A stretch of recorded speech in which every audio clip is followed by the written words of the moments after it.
Welcome to It's All About the Questions, where learning to ask the right questions can help you achieve lifelong success. Now, here to help you ask all the right questions is award-winning author, international speaker, and business strategist, Laura Stewart. Good afternoon, good morning, and good evening, everyone. And for those of you who listen to the show all the time, you'll notice I changed up the order. I started with good afternoon, then good morning, then good evening, because today we're going live at 2 p.m. in the afternoon Eastern time.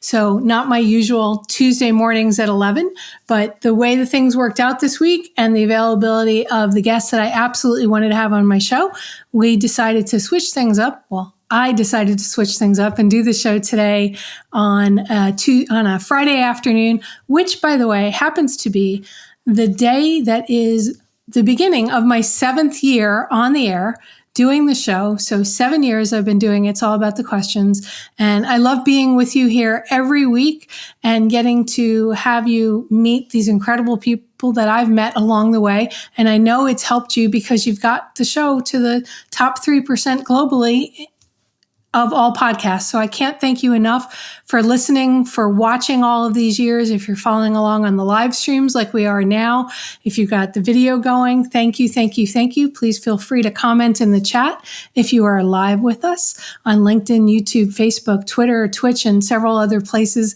I appreciate you as my fans, my listeners, and I love all of the emails, the social media posts, everything that you send in about how my guests have helped you change your perspective and learn some new questions to ask. And today's guest is no different. I've got an incredible man on my show today, Dr. Dan Witkowski, who is an OBGYN. For those of you who may not be familiar, that's obstetrics and gynecology, but his focus is women's health and lifestyle health. And I met him through Marcella Allison and the Mentors Collective, which you've heard me mention before. And Marcella has been a guest on the show a few times, talking about mentoring and entrepreneurship. And she's an incredible copywriter. But she also has this wonderful group called the Mentors Collective. And Dan and his wife, Pam, were one of the speakers talking about how you can improve your health and have a better interaction with your doctor. So he's double board certified, has multiple certifications. So I'm going to bring Dr. Dan on camera right now so we can just dive right in because there are so many questions I have. Sure. Sounds great. It's great to be here, Laura. It's great to have you. And I see you've got some great books in the background and all sorts of stuff talking about power foods and plant foods. But I want to start out, Dan, because, you have this background for a long time, delivering babies, taking care of women, and just being on literally the forefront of the moment somebody is born and they are on their health journey then from that moment, and how a mom's life and health can change from that moment. Do you feel that there is a missing link or some sort of commonality of when a path diverges from health to ill health that maybe you can share with us to help start off the conversation? Because I feel like we're missing something, but as a doctor for so many years, maybe you're seeing this, that we're not. It really wasn't in my OBGYN practice that it all started. It was actually 2 years after my father died, and I found his wallet. My wife and I, cleaned out his apartment when he died, and we moved all his stuff into the garage, and it kind of sat there like it does for most people. And then 2 years later, as I'm going through some of his things, I find his wallet. And 15 years before my father died, he had quintuple bypass surgery. That's where the surgeon cuts the chest open and opens your chest and takes vessels from your leg to bypass the diseased vessels in your heart. So his heart was so diseased with vascular disease that he had to have vessels placed in there. And a quintuple is really advanced. It was very, very sick. 2 years before my father died, he had his leg amputated due to complications of diabetes and metabolic disease. He had this metabolic disease where his blood pressure was high. He had high cholesterol. He was overweight. He just multiple factors that led to his problems.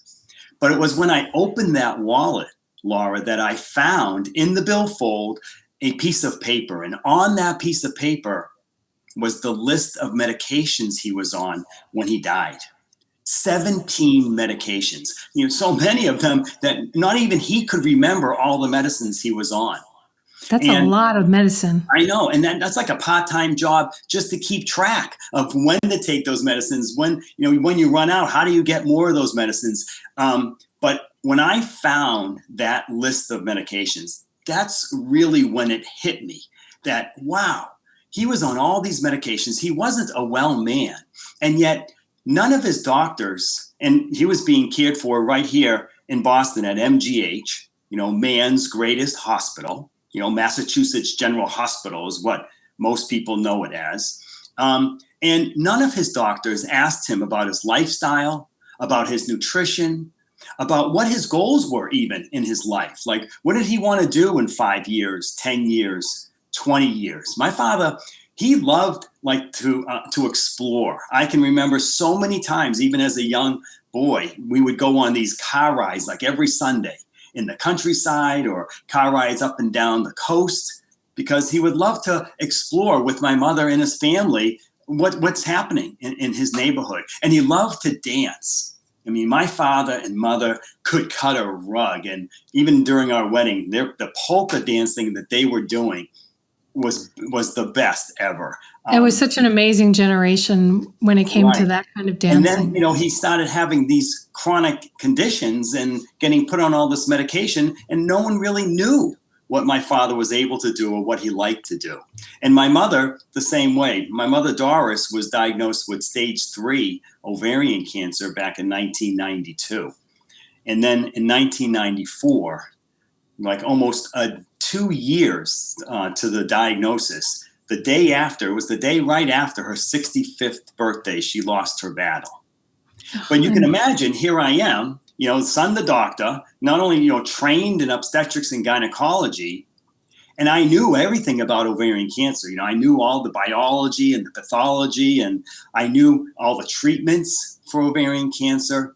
But what I didn't know was the most powerful treatments, the lifestyle changes that she could have made, the nutritional changes that she could have made, even if it wasn't going to help her overcome, at least it would enable her to battle, to empower her to have that battle go on probably even longer than it did.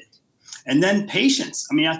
10 years into the practice, I had patients that were, getting put on medications, that were gaining weight, that, would come to me and ask me questions about, gee, doc, how come I'm getting these problems, and how long do I have to be on these medications? And this is where I didn't have any of those answers.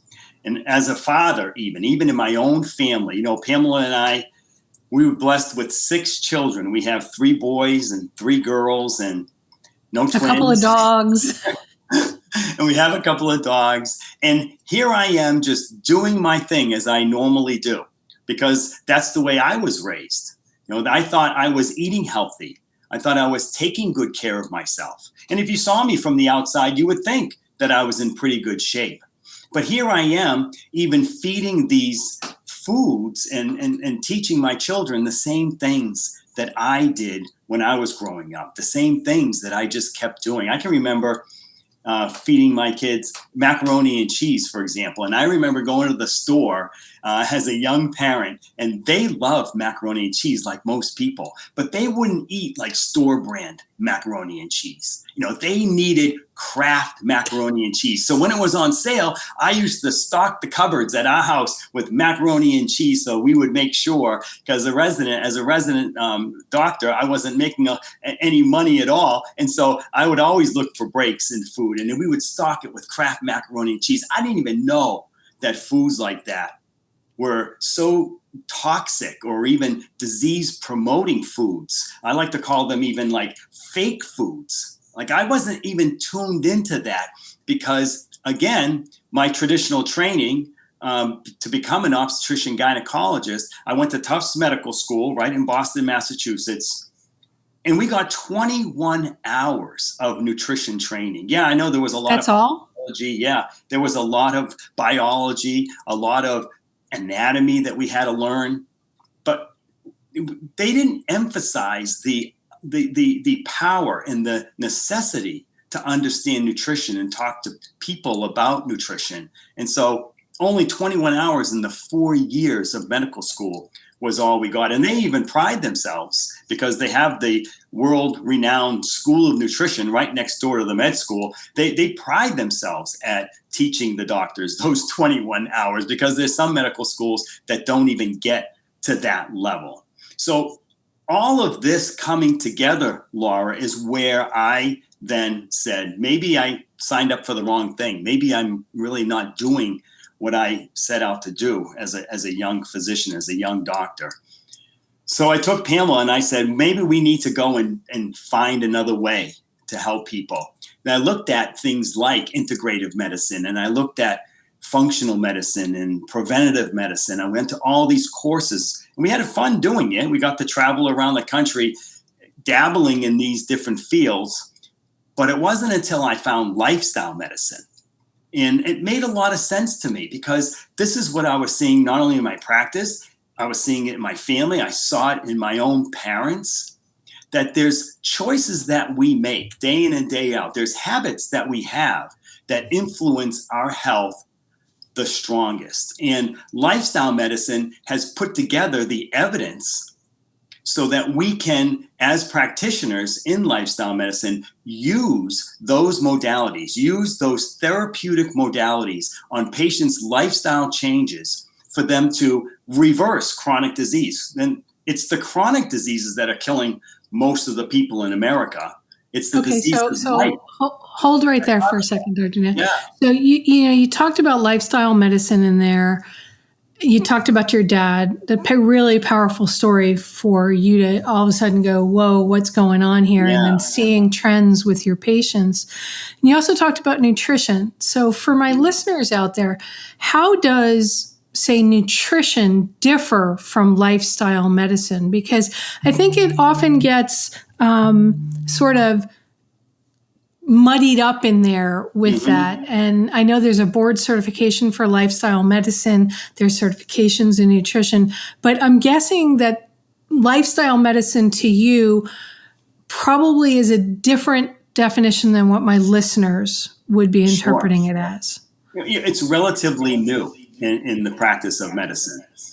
Somewhere around 2010 is where doctors started realizing that the leading causes of death weren't really diseases, but they were the lifestyle factors that led to those diseases. So lifestyle medicine is really based on 6 pillars. Nutrition, as you said, is so important, and that's the foundation. I mean, we really are what we eat.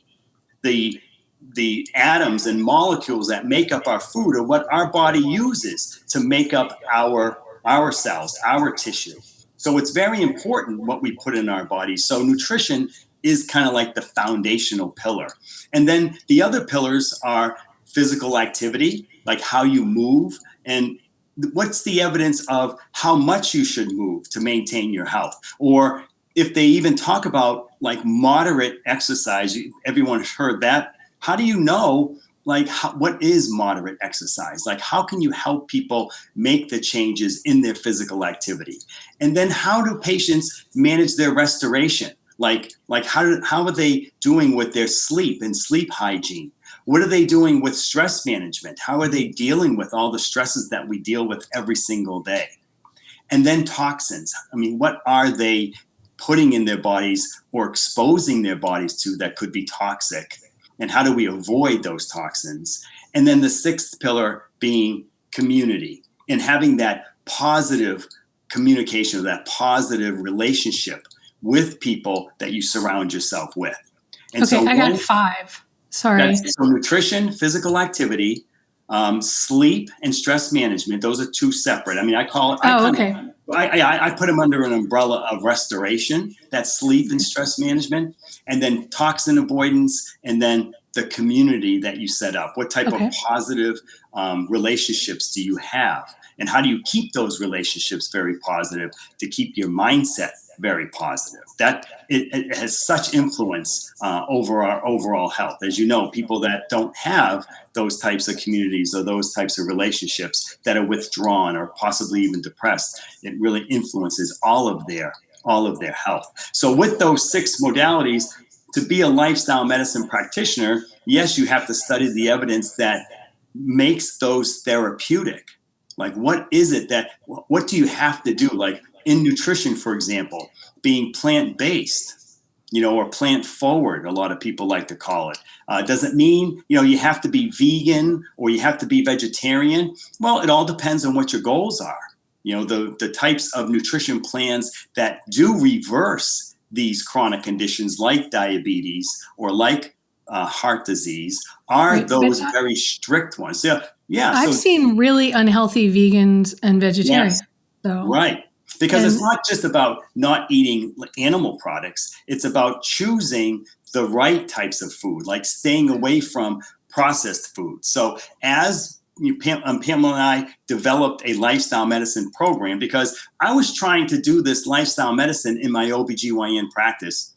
And that just didn't work, because it was a busy OBGYN practice, and people, women that go to see their obstetrician or even for their gynecology visits, they know that it's busy and they only have maybe 6 or 8 minutes with their doctor. How are you going to start telling people about lifestyle changes, or even taking that deeper dive into their lifestyle, like I wish the doctors did with my father, to find out what their goals are and what they're doing to try to attain those goals? And how do you then change their path or alter their habits in order for them to achieve those goals? And so that's where the lifestyle board certification comes in, where now we know and we can say to them exactly what needs to be done, what tweaks need to be done. And, can you go all in? Should you just make some little tweaks? Again, it depends on where their readiness is. And, it was difficult as an OBGYN to even, approach them with anything, because, they're there to get their pap smear, for example. They're not there to talk about, their lifestyle. They're not there to talk about what they're eating. So we took it out. We started programs. Lifestyle Design MD is the name of our program, 6 to 8 week programs. I opened a separate office to see if I could, get this into the community. And I used all the things that I normally knew of, like, an insurance-based model. And that insurance-based model wasn't paying for all the counseling and all the programs that we were doing. So we actually had to close the doors to that practice. It wasn't sustainable.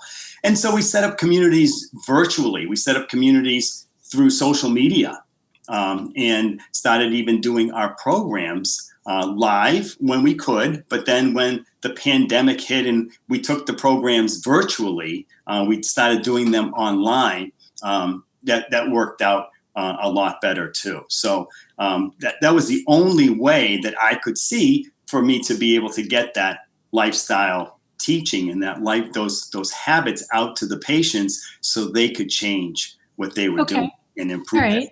We're going to go into the change in the practice a little bit more in a little bit. I want to step back to some of the things you were talking about and expand a couple of things on it. Now, you talked about that it wasn't sustainable in your practice, and the women in the stirrups getting their pap smears and whatever. It's kind of hard to have that other conversation with them. Plus, as you said, the insurance-based model, it doesn't really work. I've been to functional medicine practitioners, integrative medicine, doctors, oriental medicine, traditional, and all of that. And I've done vegan, I've done vegetarian, I think I've done every version in between. And I still don't feel like I've ever been able to reclaim my health. So for a lot of my listeners, they feel like, really, one more thing I have to try. Why can't somebody figure out what's going on for me? Everything that everybody talks about seems to work for, say, 70 or 80% of the population out of the box, but I'm a zebra versus the horse, or I'm a unicorn. In medical terms, that means you're not like everybody else. So we really kind of don't have time for you. Just deal. Yeah. So what do you say to those people? Is there something that those of my listeners who have been struggling and have tried and have not done the vegan or vegetarian that is highly carb loaded, they've tried to follow those things. Are there things that my listeners need to do that can help determine the right pathways for them? Because you can get very frustrated, as you've probably seen, Dr. Dan. I mean, you saw it with your dad and your mom, and you were a doctor. Yeah. Again, what you said is so true that it has to be individualized. It can't be one size fits all. One plan is for everyone. Yes, we know a lot about genetics today than we did even 25 years ago. And we're starting to understand those variations in genetics, how that affects the way you metabolize or how you expend your energy or utilize your energy. So a good lifestyle medicine practitioner doesn't just go after, let's say, this is what you got to do and write a prescription for a certain plan. They listen to the plan that the patient has, make a couple of tweaks to it to get them to where it needs to be, but also, let's say, but nutrition, for example, but also incorporating the other aspects of lifestyle medicine, like the physical activity part, the sleep, the stress management, because they're all related. How you surround yourself with certain people. It's not just what you're eating that is foundational, but it's also everything else that makes up our lifestyle.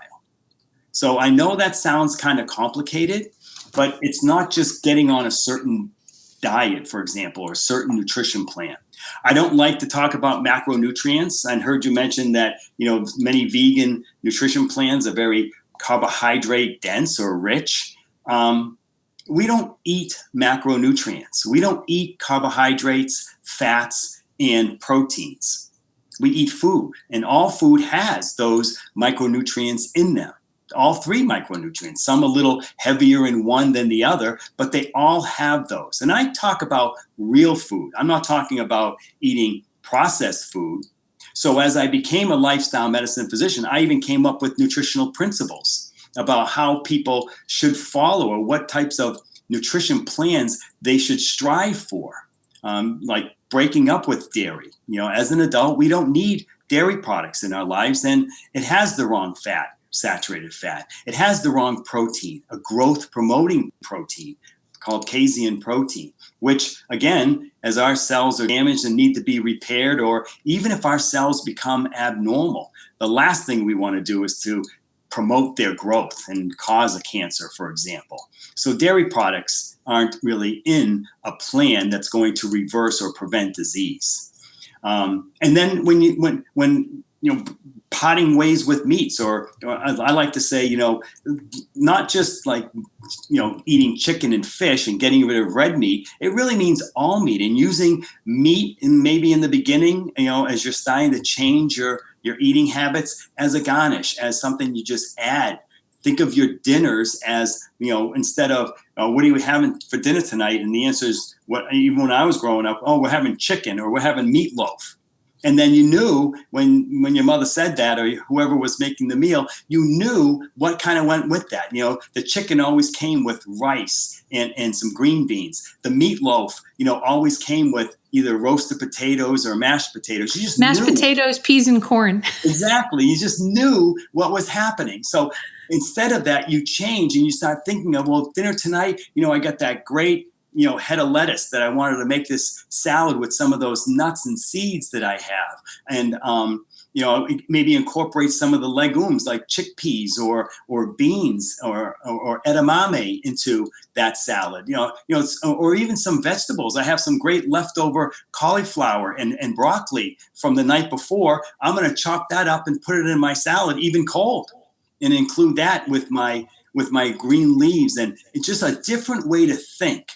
So getting the rainbow of foods into your life is another one of my nutritional principles, because all those phytonutrients that we see, in all the different colors of the fruits and vegetables and legumes. They all provide micronutrients, not just the macronutrients, but all of the small minerals, vitamins, antioxidants that help our bodies and our cells maintain their health, but even recover from when they're damaged. So it's important not just to say, oh, I'm going to eat vegan, because I like you, Laura, I know a lot of vegans that are not healthy because, potato chips, beer, French fries, those things it's all are vegan.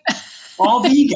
That doesn't mean that they're not, harming you or that they're toxic to you. They are very toxic to you.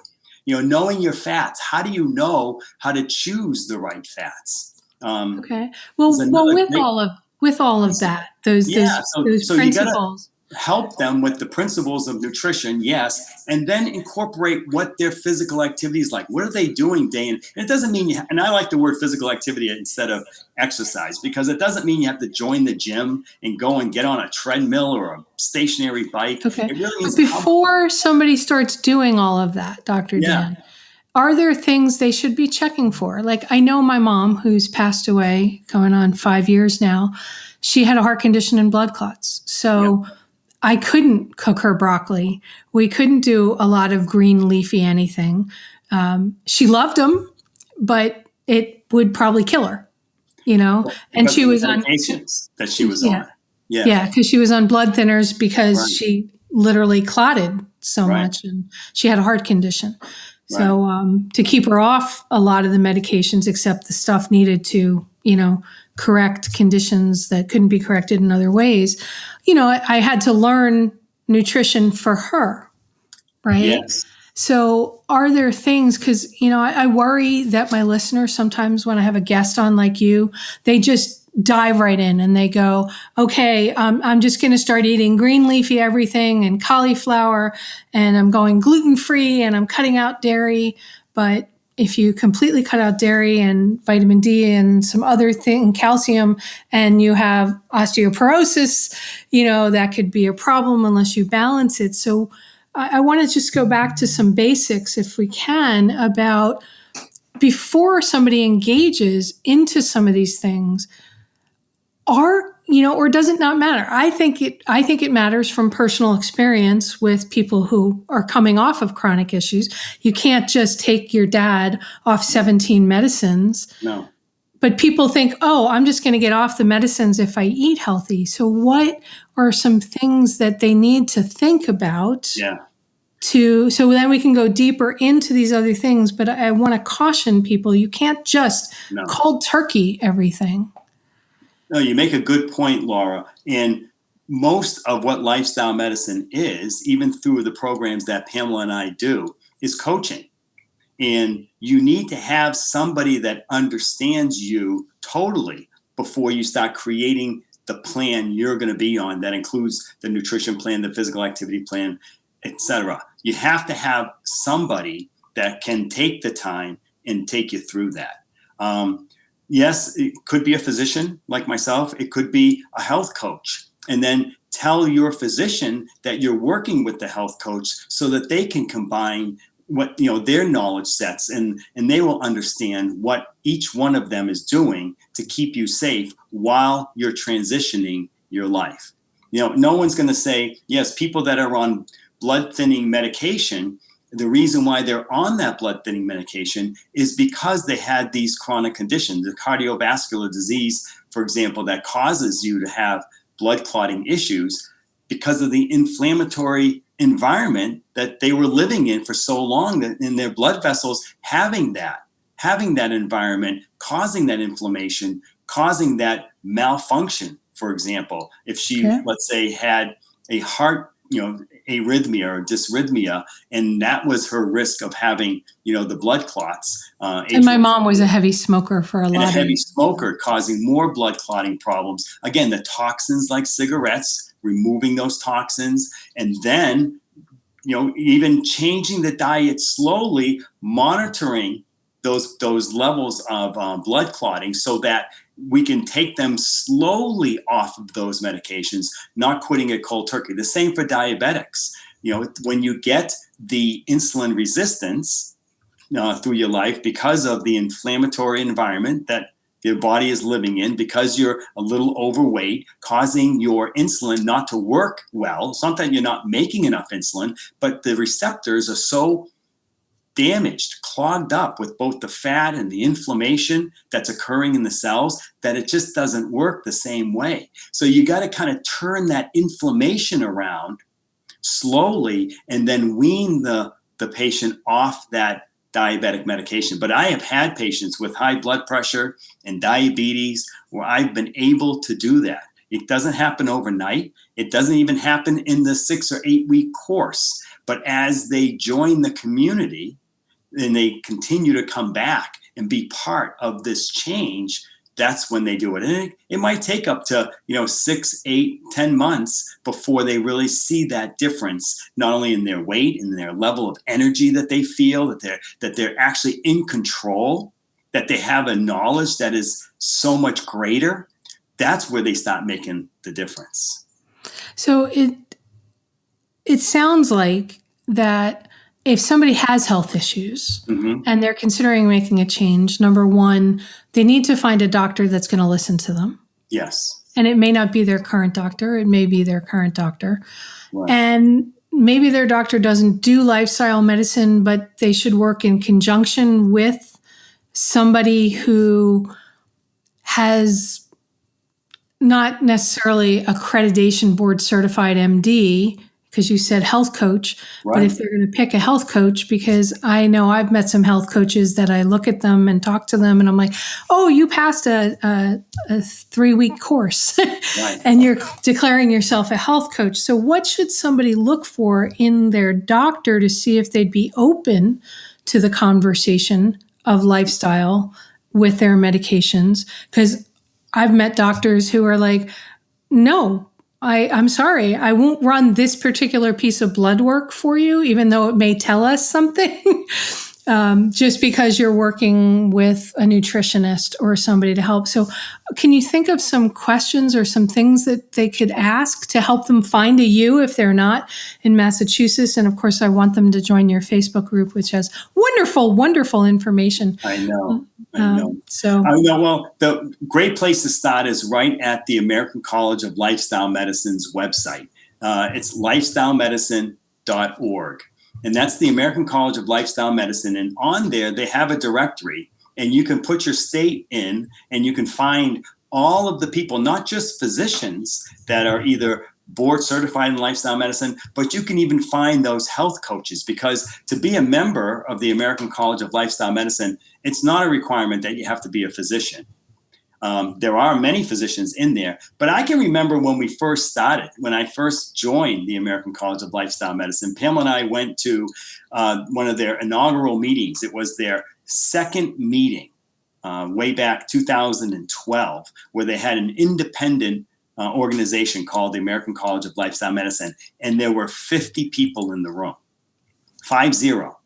Okay. And just last year, when they had to do it virtually, there was over 2,500 people online taking the course, their yearly course that they give to help everyone understand, where they have presenters then that present the data and help teach us all about these practices of lifestyle changes that we can help our patients with. Where is the data? How do we find it? And so that organization is a great tool to have to find a lifestyle medicine practitioner. That's what I would do. And they're everywhere. Like I said, it's well over 2,000, probably even over 4,000 that are there. They don't all come to the conference, but that are involved with the American College of Lifestyle Medicine. So they're all over the country, so you can find them. Okay. But then just ask some questions like, when the doctor gives you, let's say, says your cholesterol's high. We did a screening test and your cholesterol's high, and I want you to take this medication. When they say that to you, the simple question is, okay, I'll do what you ask me to do, but what else can I do? And see what else they say. And they say, well, change your diet and get some exercise. a quick answer like that, like most docs, when I was in medical school, I heard that over and over again, that doorknob comment, lose some weight and increase your exercise. We heard all the time.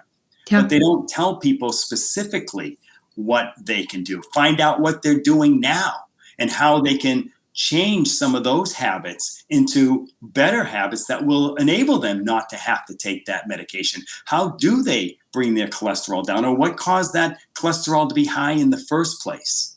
Okay. I had a friend who is heavy, Yes. like I am, but he literally runs like almost 10 miles a day. Yes. He's incredibly active.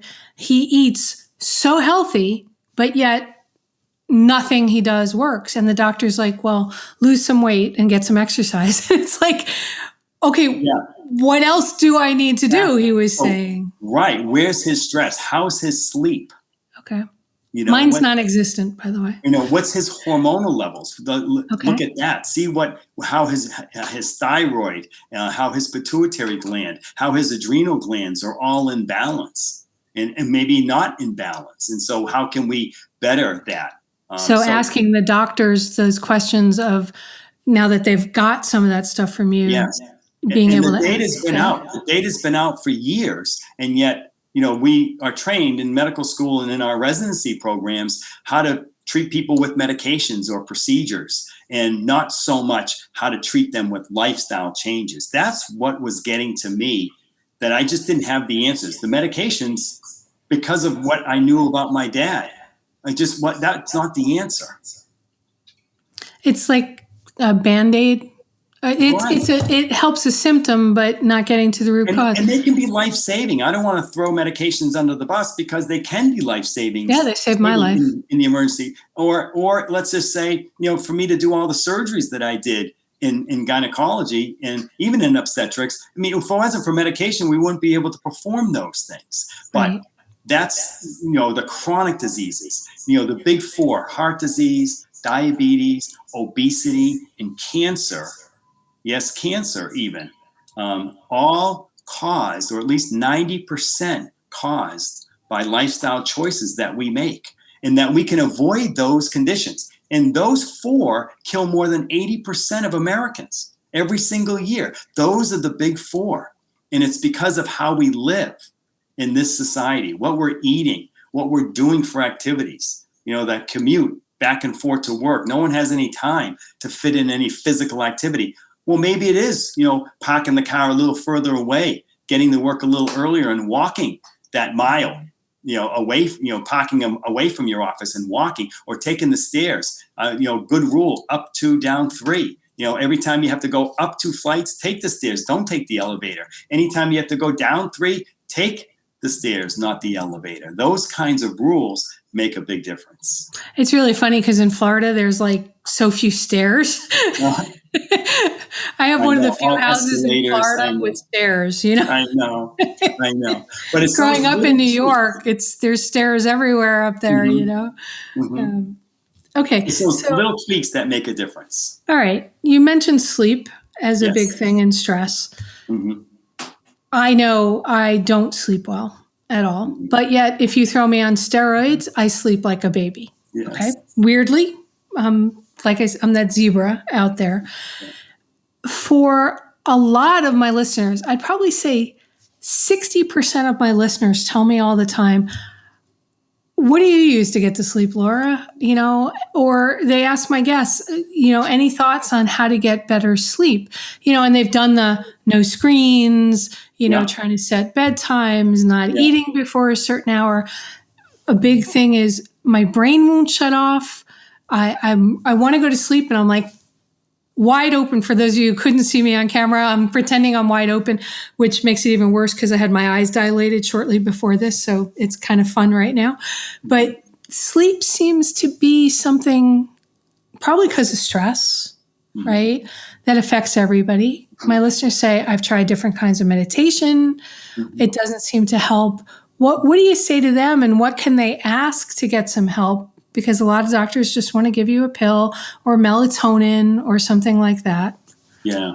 It's a huge problem. Again, the hygiene, sleep hygiene is what you're talking about when you say you don't look at your screens for 2 hours before you go. You make sure the room is all dark. You make sure there's no screens in the room, no TVs. The bedroom is for sleeping and sex, and that's it. Not to watch TV, not to work on your computer. So when you get the good sleep hygiene, you start automatically telling your body that message that it's now time for sleep, and your body will start to shut down. One of the interesting things I learned in lifestyle medicine from the sleep experts that I've read and listened to is the more important thing than going to bed at the right time is that you consistently wake up at the right time, at the same time. And those times that you sleep in, or even the days that you don't have to be at the job, for example, still wake up early and get some things done, but start your day at the same time. When you do that, you tend to go to bed at the same time too. Your body gets tired at the end of the day. So start early, get your body activated at the same time every day is a great way to get a better night's sleep the next night. Getting into that habit. So doing these few things, getting the room nice and cool. It seems like 66 degrees and people don't turn their thermostat down. I mean, even like in the wintertime, keep it cool in the room. Your body wants to cool down to get a good night's sleep, and slow everything down in your body. And it does that during that cool down process, and the heart rate comes down. And that's how you get that restorative deep sleep when you're in that zone. For those of us post-menopause, even post-menopause. It's like, I know. That's difficult because the hot flashes are happening. I know.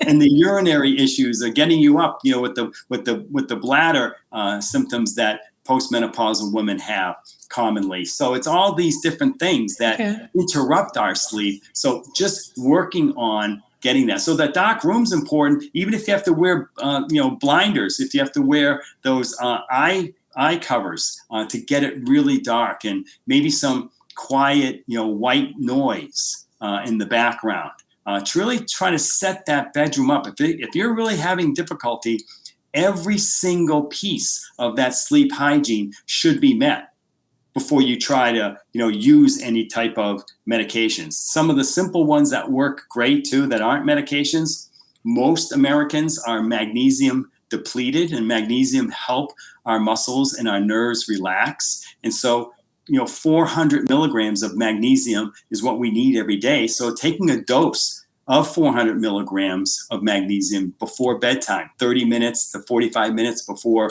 you want to go to sleep, is another great way to even naturally enable your body to any specific magnesium, because there's several different forms of magnesium. I know. And the way our gut absorbs magnesium is tricky too. So that each type of magnesium, whether it's magnesium carbonate, magnesium citrate, magnesium glycinate, all of them get absorbed differently and have different receptors. So when you get a magnesium supplement, for example, get one that has many different types, because they get absorbed at different rates. And in the magnesium glycinate is also very unique, because that glycine that makes it the magnesium salt using glycine, that's why it's called glycinate, gets cleaved off and enables the magnesium to penetrate the blood-brain barrier than the other types of magnesium, like magnesium carbonate. So you get even more central nervous system relaxation. And then that glycinate even inhibits those excitatory neurotransmitters like epinephrine and norepinephrine. It suppresses them so that you get better relaxation. Those nerves aren't being excited, and you can relax and get that parasympathetic nervous system for you to rest and digest and get a good night's sleep. That's really interesting information, because, I'm familiar with the different forms of magnesium, and I think I've tried like every different kind, and I haven't tried one that has several different ones yet. I find that sometimes the spray-on magnesium seem to work better for me than some of the oral ones. Right. But not a lot of people are talking about, look at the form of your magnesium. And I know that too much magnesium can cause bathroom runs of a different than urinary kind. Right. Especially the kinds that don't get absorbed very quickly, like magnesium carbonate. Magnesium carbonate, is a great cathartic. It's a great, medication or treatment for people that are constipated. So okay, all right. Since we're starting to get close on time, we've covered a lot of different things. I know. And we could talk for hours about the different things. And I'm because lifestyle medicine is so interesting because it's everything we're doing. You just gotta know, first of all, have your goals because everybody's goals are different. And then with those goals, how are you going to achieve those goals? What is it that you have to do? If it is losing weight, let's take a look at, what it is you need to do to lose weight. But that it might not just be the food. Yeah. It could be toxins or something else. Right. And then when you look at the food, it's not just calories either, because you're looking at the density, the nutritional density of the food. Are you eating nutritionally dense food with all of the phytochemicals, all of the minerals and antioxidants and vitamins that our cells need? I think in the cellular level, what is it that your body's missing? Or what is it that your body is seeing? What are those toxins that are damaging your cells and not enabling them to perform to their best? And when you get rid of those toxins and you give it more nutrient density, then that's kind of like the magic potion. That's where so you have to understand food. You have to understand how to recognize processed food, man-made food, new to nature molecules that the food industry puts into food to preserve them, to keep them on the shelves longer. That kind of stuff. Does it mean you got to chop more vegetables when you're eating? Well, if you don't like to chop vegetables, go buy the vegetables chopped. They sell them chopped too. So it's just, making those choices and sticking with it and then seeing how you feel. People can do whatever for, 6 weeks, 8 weeks and just see how you feel, because certain changes like this, you'll feel the difference in a short period of time. It doesn't take years. It takes a couple of weeks. But when you feel different, that's when a lifestyle medicine practitioner gets all excited that now, yes, that little bolt of lightning goes off in their head and now they're part of that plan. Now they've bought into that plan, and it's so good. And it sounds like you're saying also of like the 6 pillars: nutrition, exercise, restoration, which includes sleep and stress, toxins and community. Maybe start with one thing that maybe might be the biggest peg for you, whether it's a toxic environment or you're eating more processed whatever, or maybe you've got mold in your house or something like that, or if it's sleep. But I know food has a lot to do, and toxins have a lot to do with sleep as well. Yes, they're all connected. That's why those 6 pillars are so important. Okay. But community, don't avoid that community. And Laura, like you said, Pamela and I have set up that Facebook group. It's called, what is it? It's called Got it I just spelled it wrong too. I just realized that. It's Plant-Based Lifestyle Ambassadors. Plant-Based Lifestyle Ambassadors on Facebook. Great group. I'm always amazed too how much people know in the group. We share so much information. It's not just recipes. It's even all of the other lifestyle modalities too, that people are talking about their sleep and talking about their physical activity and posting all kinds of fun things they're doing. And that, again, positive relationship, that positive interaction that we have in that group is just so uplifting. And it's not, Pamela and I are the leaders in the group, but the people are actually leading themselves and helping each other. And there's huge power in that kind of community. There's huge power when you have, peers that are helping you along. Okay. You can see their success. Yeah, and there's lots of great recipes, and people put pictures, and they're always willing to say how they cooked it. And you and Pam are always looking out there.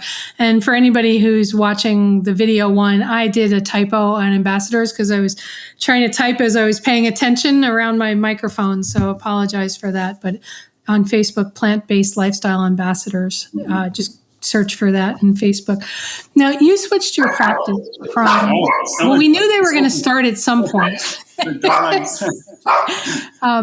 So you switched your practice from the traditional model of you see a patient, bill insurance, it's a short kind of thing, to not exactly a concierge model, which I've seen things from $1,500 to $15,000 a year for the privilege, basically, of seeing somebody. What made you decide to do the switch? Was it because you had seen that trying to do the lifestyle along with the traditional practice didn't work? And you're doing a subscription, so it makes it affordable. What does that look like? And how might somebody find somebody like you if they don't live near you? The model is called direct primary care, where it is a subscription-based service, like you said, where a patient pays monthly for the care. And in different areas of the country, it's different amounts of money that are required, and even depending on the specialists. Me being a gynecologist, I'm providing women's health. And so my practice is called Direct Women's Health. And I provide all the gynecology care, but because I keep the number of patients low, you don't have to have these big, huge patient panels like my old traditional, insurance-based practice.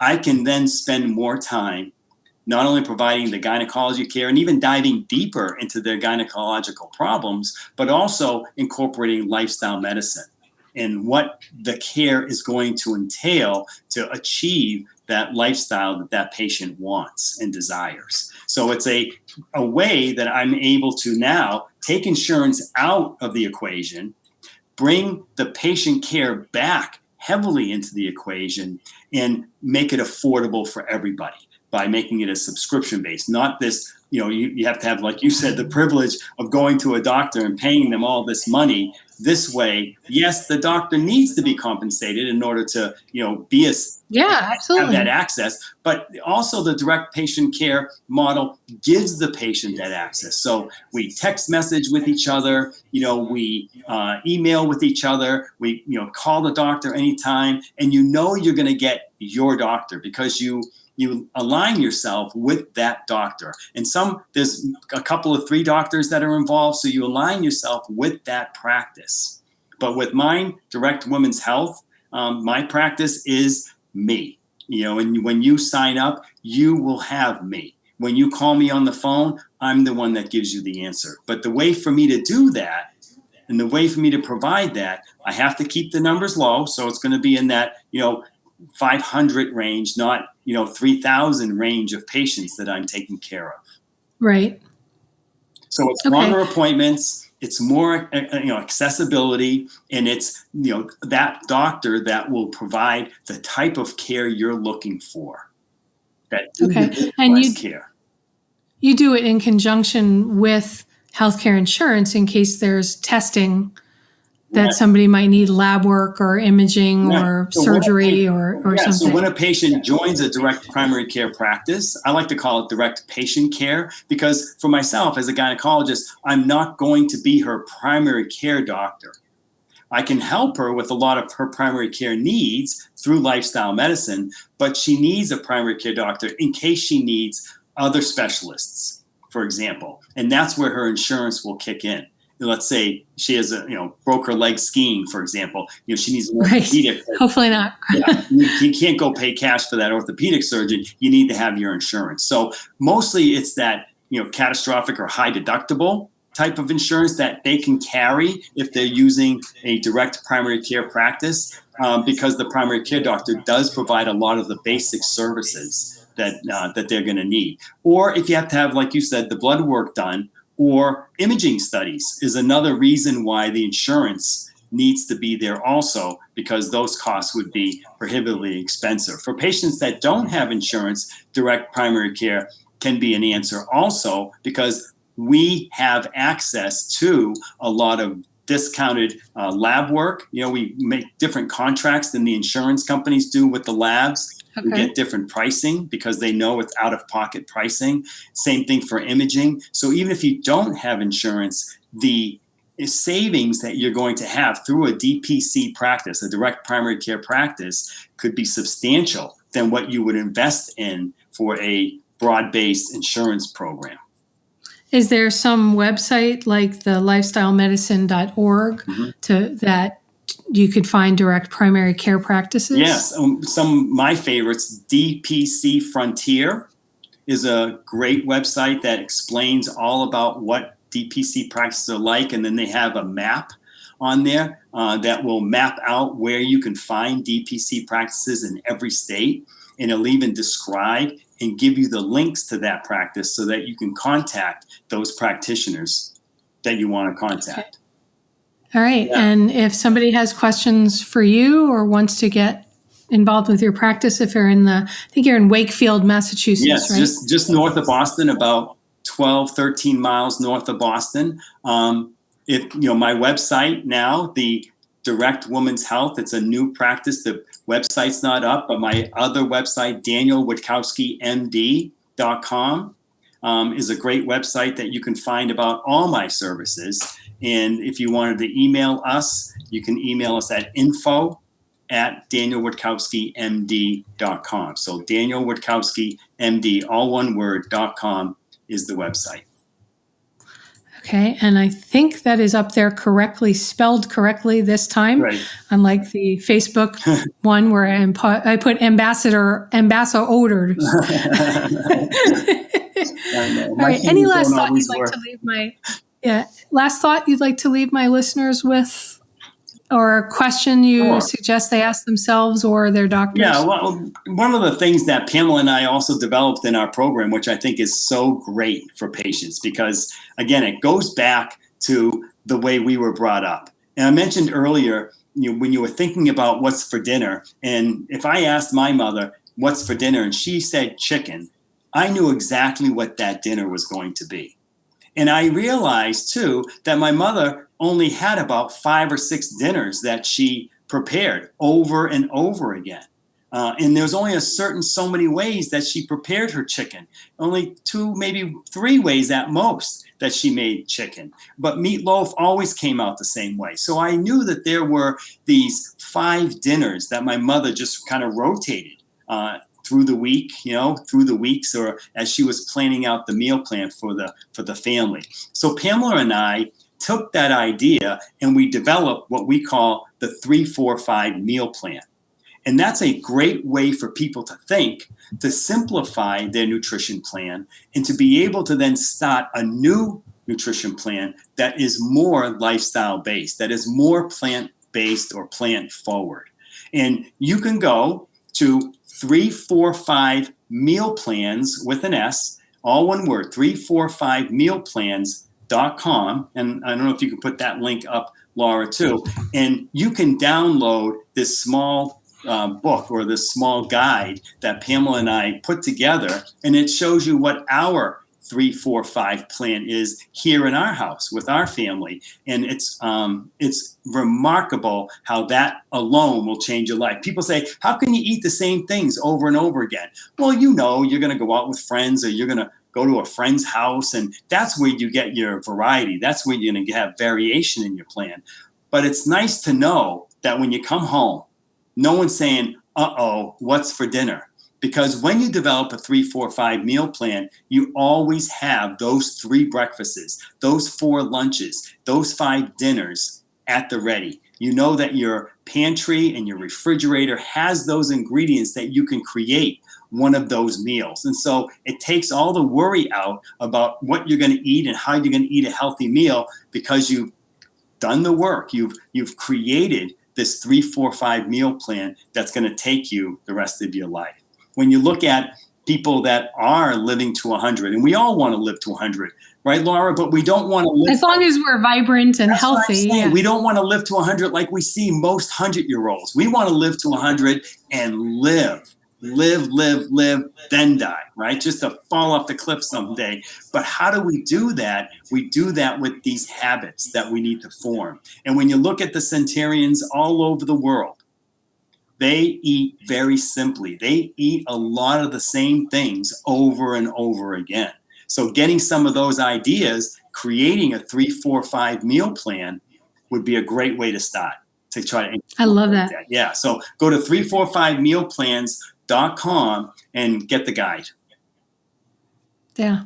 All right. I put that link up, and we've got the other links up, and I'll make sure they're also included in the post for those on podcasts who couldn't see the graphics down at the bottom of the video. I will make sure that they are also in all the copy for everybody. And I don't know if you know this, Dr. Dan, but on the It's All About the Questions.com website, people can actually listen to the show along with the transcript. Oh, great. So the transcript of the show, so they can listen, follow, or just read it. Because having had some issues where for a while I had to basically walk around with not listening to anything due to an ear injury that I had, I realized there was a whole portion of the population that they can't listen to things, whether they're deaf or have other things, other issues. Yep. So why not let them read along That's great. with the show? That's great. So they'll be able to see that. I want to thank you so much for being on the show today, and to Teresa Waggett for making sure that I got connected to you. Well, so thank you so much. The pleasure was mine, Laura. And that anytime I can talk about the things that can make people healthy, I love taking the stage to do that. So thank you very much for the opportunity to be here and spread the word. It's such great information. I love the questions you taught us to ask. So thank you so much for being here. You know that I'm always on a journey to figure out my own health, everybody, with my ear injuries and all the other stuff that's going on. So when I meet people that I find are the real deal, that really care about helping somebody find the solution for them, not just the solution for the other 60%, but they're willing to find what will work for you to move that dial for your health, I like to have them on the show. So that's why Dr. Dan Witkowski was on the show today. And I hope that you find somebody who can help you in your own health journey. Remember, one of the ways you can do that is by asking the right questions, because the right questions can change your life. Have a great day, everyone. I'm excited to see what this new 7th season will unveil as the year goes on. You've been listening to It's All About the Questions, starring Laura Stewart. Connect with Laura at it'sallaboutthequestions.com and download a free workbook that will help you ask better questions starting today.